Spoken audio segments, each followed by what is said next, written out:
आई भैया, हम भोजपुरी गायक अरविंद दीवाना बिहार वाला सबके पैर छू के प्रणाम बा।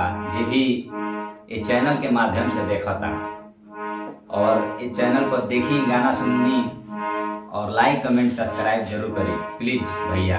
आप लोग से ये रिक्वेस्ट बा, बहुत मेहनत कर देंगे आप क्या। ये खेसारी भैया गाना रही, बड़ा बढ़िया दर्द भरी गाना कि दिल ना लगई हो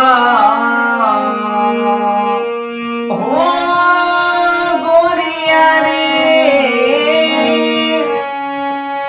दिल ना लगई दिल ना लगई फिर जानी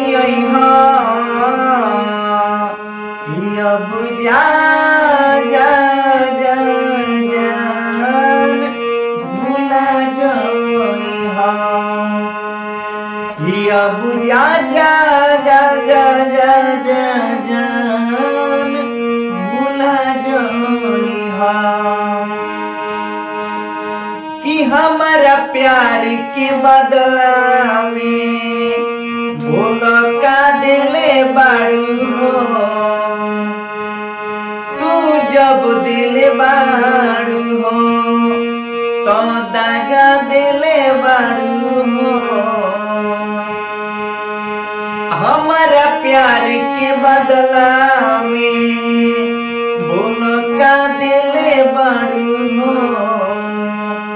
तू जब दिल बाड़ू हो तो दागा दिले बाड़ू हो। जब दिल बाड़ू हो तो दगा दिल बाड़ू हो। याद मोती आई हमके बिसरई कि अब जा जा जा जान भूला जाइहा कि अब जा जा जा जान भूला जाइहा।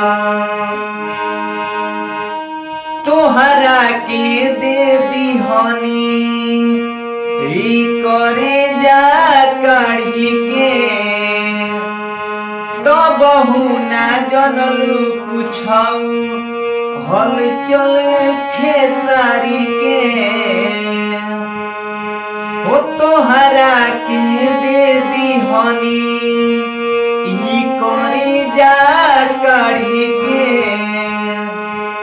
तो बहु ना जनलू कुछऊ हल चल खेसारी के तो बहु ना जनलू कुछऊ हल चल खेसारी के।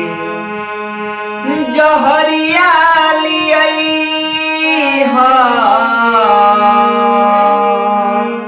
अरे हमके पियहा अब जा जा जा जान भूला जाइहा कि अब जा जा जा जान भूला जाइहा। दिल ना लगई दिल ना लगई फिर जानी कि अब जा जा जा जान भूला जाइहा कि अब जा